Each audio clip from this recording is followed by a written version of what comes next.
Halo, Assalamualaikum warahmatullahi wabarakatuh. Saya Siti Fatimah Tuzahro dan rekan saya. Sony William, kami adalah peserta Latsar CPNS Kementerian Keuangan, BDK dan Pasar. Pada pagi hari ini kami akan melakukan pembahasan mengenai benchmark kinerja instansi, yaitu KPPN Jakarta 2. Jadi benchmarking itu merupakan salah satu metode analisis dengan mengukur atau membandingkan suatu organisasi terhadap organisasi sejenis yang merupakan best practice di lingkupnya dengan maksud untuk menemukan gap dalam kinerjanya untuk kemudian dapat diimprove gitu agar menjadi lebih baik. Nah, kaitannya dalam hal KPPN Jakarta 2, walaupun KPPN Jakarta 2 itu telah memiliki praktik atau proses bisnis yang dapat dikatakan sudah baik, dan bisa menjadi contoh bagi KPPN lain, tapi KPPN Jakarta 2 juga punya kekurangan dan perlu ditemukan solusinya biar menjadi lebih baik lagi. Nah, salah satunya yakni website KPPN Jakarta 2 yang kurang update dan informatif. Jadi mungkin dikarenakan KPPN Jakarta 2 itu beban kerjanya itu banyak dan dilihat dari dana anggarannya yang diproses itu juga cukup besar karena KPPN Jakarta 2 merupakan KPPN yang menyalurkan 35% dari total APBN. Jadi mungkin kekurang update-annya itu dikarenakan memang tidak ada yang bisa menghandle dengan baik websitenya. Jadi sekarang saya mau share.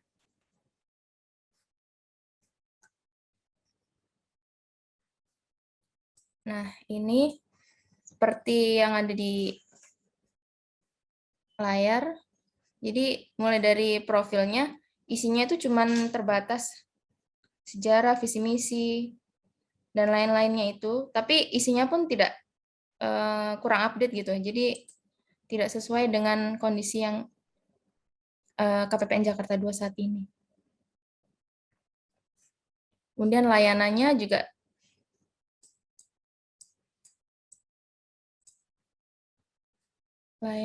juga terbatas. Kemudian apalagi layanan pengaduannya cuman si Pandu sama Wise. Kemudian data publikasinya juga terbatas, berita. Kita coba berita. Nah, beritanya aja terakhir 31 Mei. Maret. Dan isinya sebatas cuman hasil dokumentasi. Padahal judulnya Bimbingan Teknis Penggunaan Aplikasi Silabi pada Satuan Kerja. Nah, seperti itu sih, kayak apalagi kan dilihat itu banyak satker atau mungkin publik yang pengen tahu tentang layanan KPPN Jakarta 2 gitu ya. Tapi nggak bisa mengaksesnya karena website KPPN Jakarta 2 itu kurang update gitulah, kurang informatif gitu. Jadi gimana nih, Son? Gini, biasanya kalau misalnya satker atau misalnya stakeholder yang mau mengakses website KPPN Jakarta 2 itu biasanya informasi yang mereka cari itu apa? Kira-kira yang mereka butuh? Nah, jadi Misalnya, biasanya nih kalau dari survei secara tidak langsung atau biasanya satker bilang gitu ya, tentang persyaratan atau alasan ditolaknya SPM itu apa gitu.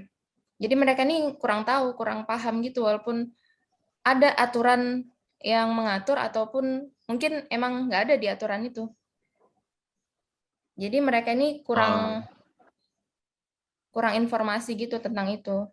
Dan selalu bertanya pertanyaan yang sama. Jadi kan sebenarnya itu juga kurang efektif juga gitu loh.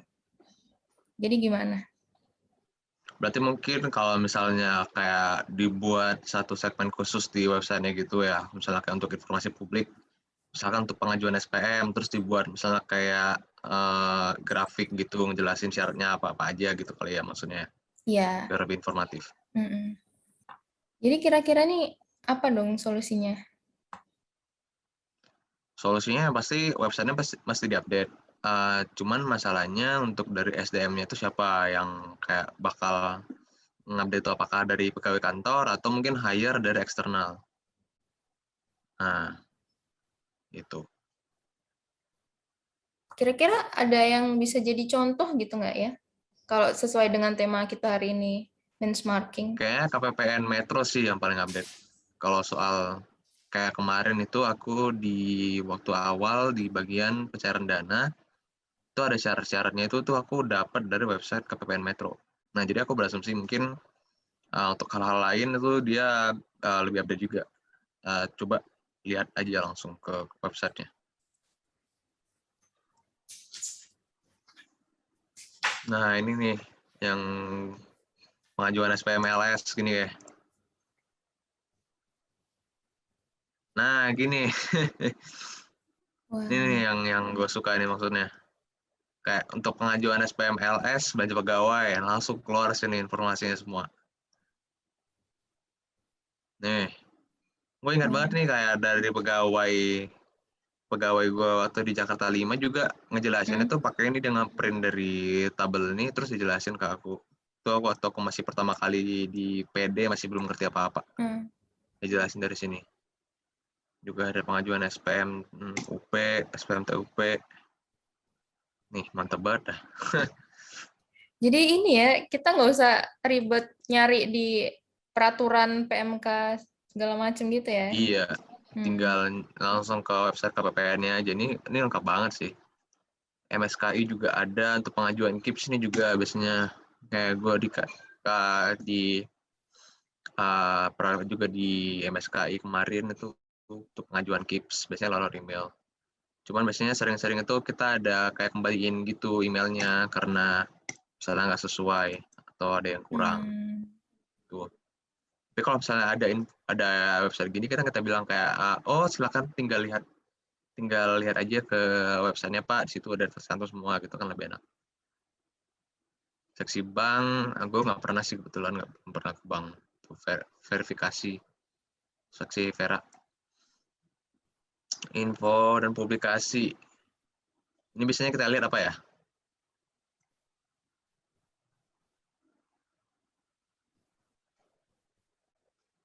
Nah, IKPA ini kan ada aturan baru gitu kan untuk tahun ini. Apakah udah update di sini ya?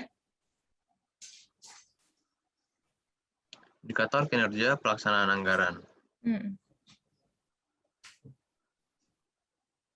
Oh, bahkan ada Google Drive-nya. Coba lihat. Wah. Oke, mungkin belum selesai di-update.